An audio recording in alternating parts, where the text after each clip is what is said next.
kita akan merenungkan satu tema firman Tuhan, yaitu sudahkah kita rendah hati di tengah wabah saat ini. Firman Tuhan kita baca dalam Injil Matius pasal yang ke-21 ayat 1 sampai ayat yang ke-11. Demikian firman-Nya. Ketika Yesus dan murid-muridnya telah dekat Yerusalem dan tiba di Betfage yang terletak di Bukit Zaitun, Yesus menyuruh 2 orang muridnya dengan pesan, "Pergilah ke kampung yang di depanmu ini, dan di sini kamu akan segera menemukan seekor keledai betina tertambat dan anaknya ada dekatnya. Lepaskanlah keledai itu dan bawalah keduanya kepadaku.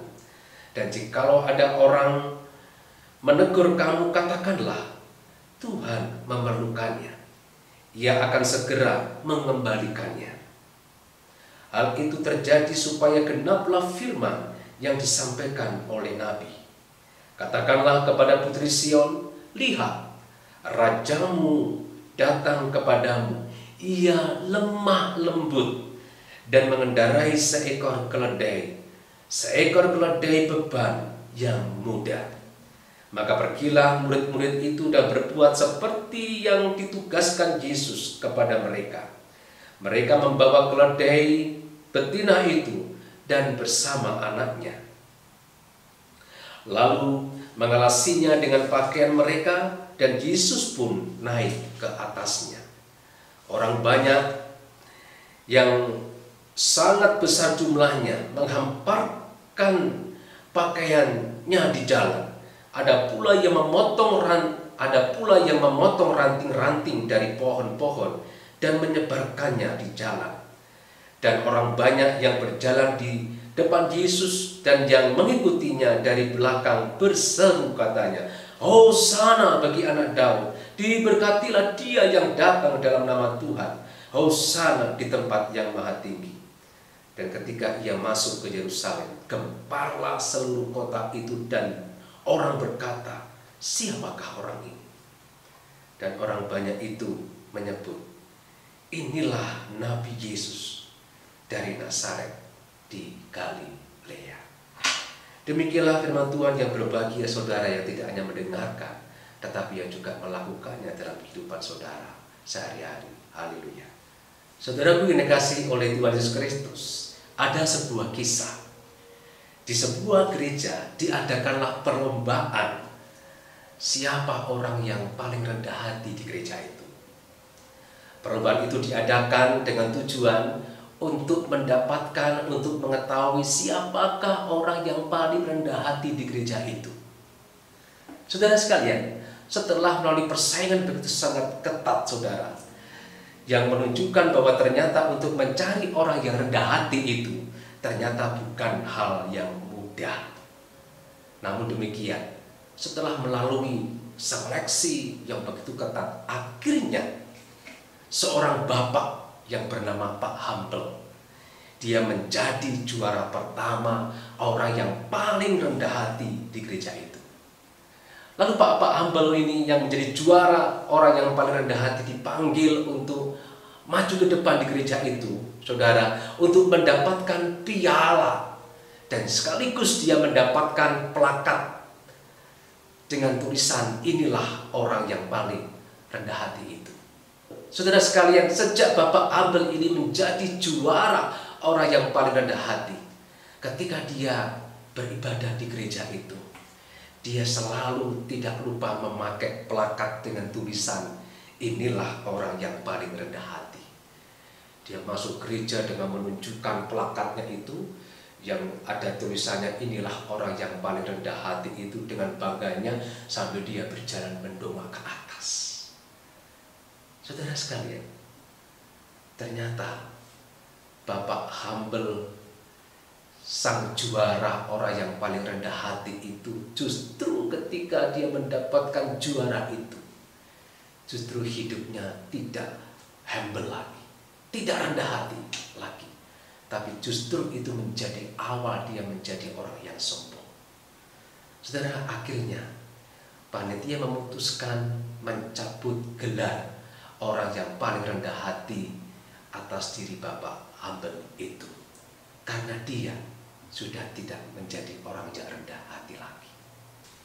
Saudara sekalian, kisah di atas mengajarkan kepada kita bahwa ternyata memiliki sikap hidup yang rendah hati itu ternyata tidak gampang, ternyata tidak mudah, saudara. Tetapi walaupun tidak mudah, bukan berarti kita menyerah untuk memiliki sikap hidup yang rendah hati itu, saudara. Kenapa demikian, saudara sekalian? Karena sikap rendah hati itu adalah kunci. Adalah kunci di dalam kita menyelamatkan kehidupan ini. Bukan hanya menyelamatkan kehidupan diri kita sendiri, kehidupan orang lain juga. Bahkan menyelamatkan alam semesta ini, menyelamatkan dunia ini, saudara.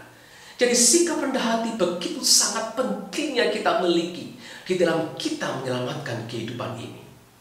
Pertanyaannya adalah, mengapa dengan memiliki sikap yang rendah hati itu kita bisa menyelamatkan kehidupan ini? Saudara, itulah yang akan kita renungkan bersama-sama melalui firman Tuhan yang akan kita dengarkan, yang akan kita pelajari, yang akan kita renungkan bersama-sama pada hari ini. Di dalam peristiwa Minggu Palma ini, di mana pada perenungan ini kita akan belajar bersama-sama apa itu arti kerendahan hati melalui peristiwa ketika Yesus memasuki kota Yerusalem. Saudara, dalam bacaan tadi, saudara, dikisahkan Yesus itu memasuki Yerusalem dengan dia memilih naik keledai. Saudara, kenapa bukan dia naik kuda, saudara? Begini penjelasannya, saudara sekalian. Dalam konteks pada zaman itu, kalau ada seorang raja yang datang dengan naik kuda, itu artinya raja itu memberikan kabar atau berita peperangan. Atau dengan kata lain, raja itu ingin mengajak berperang rakyatnya. Sebaliknya, kalau ada seorang raja yang datang dengan menunggangi atau mengendarai keledai, saudara, raja itu membawa berita kedamaian. Dengan kata lain, raja itu tidak mengajak untuk berperang, tetapi raja itu ingin membawa kedamaian. Atau berita yang dia bawa itu adalah berita damai. Saudara sekalian, jadi kenapa Yesus itu dengan sengaja menunggang keledai dan tidak menunggang kuda, saudara? Dia punya maksud dan tujuan, saudara. Ada pesan yang ingin dia kabarkan, dia beritakan kepada orang banyak pada saat itu. Dan juga kepada orang-orang yang begitu banyak yang ada di Yerusalem.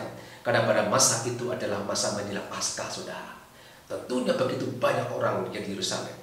Dan Yesus ini berkata kepada orang banyak itu bahwa kedatanganku itu bukan untuk membawa kekacauan, bukan untuk membawa peperangan, tapi kedatanganku itu membawa kabar damai sejahtera. Saudara sekalian, lalu apa hubungannya keledai yang adalah simbol damai itu dengan sikap rendah hati? Mari kita baca Matius 21 ayat yang kelima. Ayat inilah yang menjadi fokus perenungan kita. Di sana dikatakan demikian, saudara. Katakanlah kepada putri Sion, lihat, rajamu datang kepadamu. Ia lemah lembut dan mengendarai seekor keledai beban yang mudah. Saudara tentunya mengingat kisah Biliam dan keledainya, di mana Biliam berlaku kasar, dia memukul keledainya sampai keledainya itu berbicara kepada Biliam karena dia merasa kesakitan. Tetapi dalam kisah tadi, saudara, kita tidak melihat di sana keledai itu kesakitan ketika ditunggangi oleh Yesus.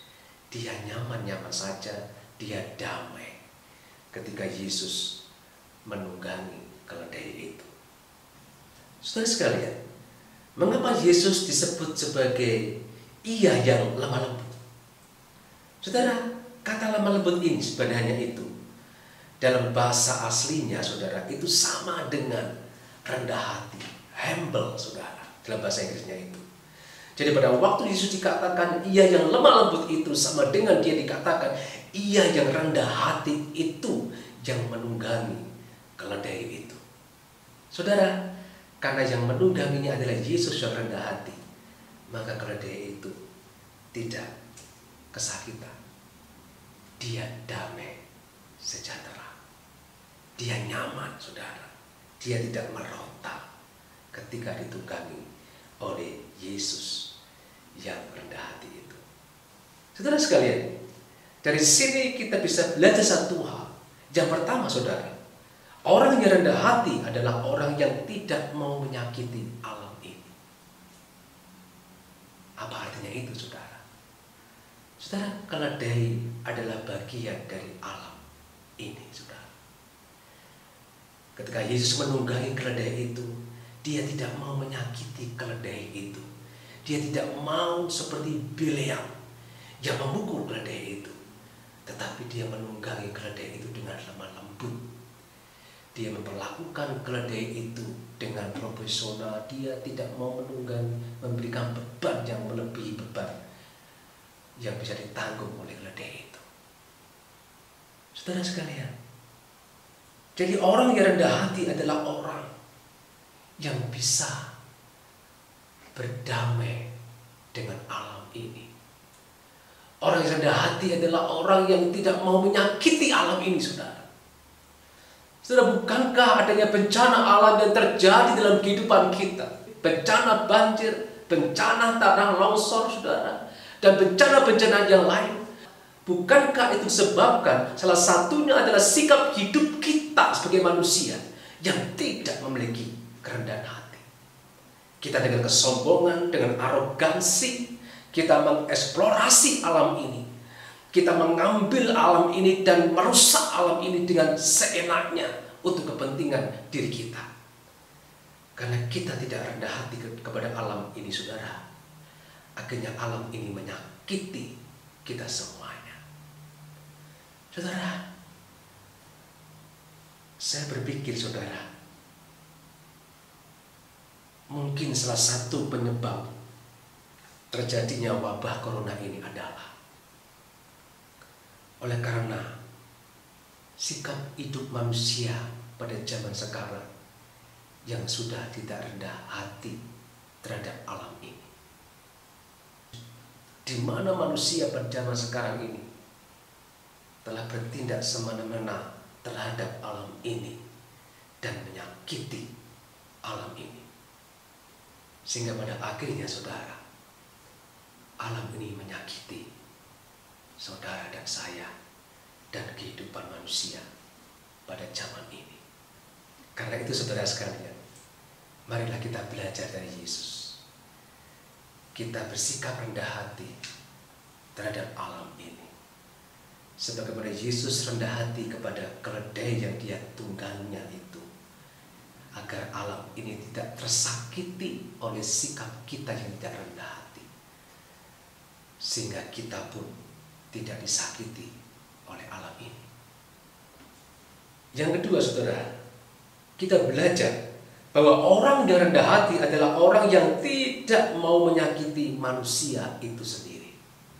Kita tahu dengan jelas bahwa tujuan Yesus adalah pergi ke Yerusalem. Untuk apa dia pergi ke Yerusalem, saudara? Bukan untuk mengikuti pesta, bukan untuk bersenang-senang, dan bukan juga untuk lari dari kenyataan.